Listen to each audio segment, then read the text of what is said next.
Kapolda Lampung bantah setoran sabung ayam harus dibuktikan. Kapolda Lampung, Inspektur Jenderal, Irjen, Helmi Santika menanggapi soal isu setoran judi sabung ayam yang jadi pemicu 3 polisi gugur tertembak.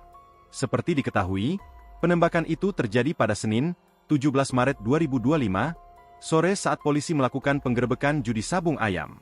Dalam kejadian ini, 3 anggota polisi tewas ditembak, yakni Kapolsek Negara Batin Ibtu Lusianto, Bintara Unit Binmas Polsek Negara Batin Bribka Petrus Aprianto, dan anggota Satreskrim Polres Wei Kanan Bribda M. Ghalib Suryaganta. Beredar isu setoran menjadi penyebab penembakan terhadap 3 anggota polisi hingga tewas di Wei Kanan, Lampung. Menanggapi itu, Kapolda Lampung, Helmi mengatakan, pihaknya sudah mengetahui adanya unggahan terkait isu penerimaan setoran tersebut.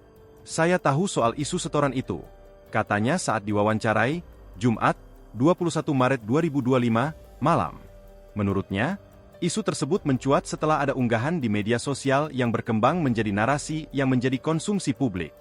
Jika kita meruntut lagi jejak digital, itu kan diawali dari media sosial, yang menyebutkan ada chat atau percakapan antara Kapolsek dengan Peltu Lubis, ucapnya.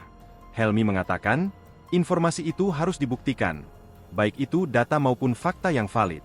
Namun, demi memberikan kejelasan, pihak Mabes Polri dan Polda Lampung sudah melakukan cross-check serta klarifikasi atas isu setoran itu. Kalaupun itu ada, hal itu tidak boleh mengaburkan peristiwa sebenarnya, yakni terjadi hilangnya 3 nyawa personel Polda Lampung. Helmi menegaskan, isu-isu di luar fakta jangan menjadi narasi-narasi yang dapat membiaskan penyelidikan tim investigasi bersama. Download Tribun X sekarang, menghadirkan lokal menjadi Indonesia.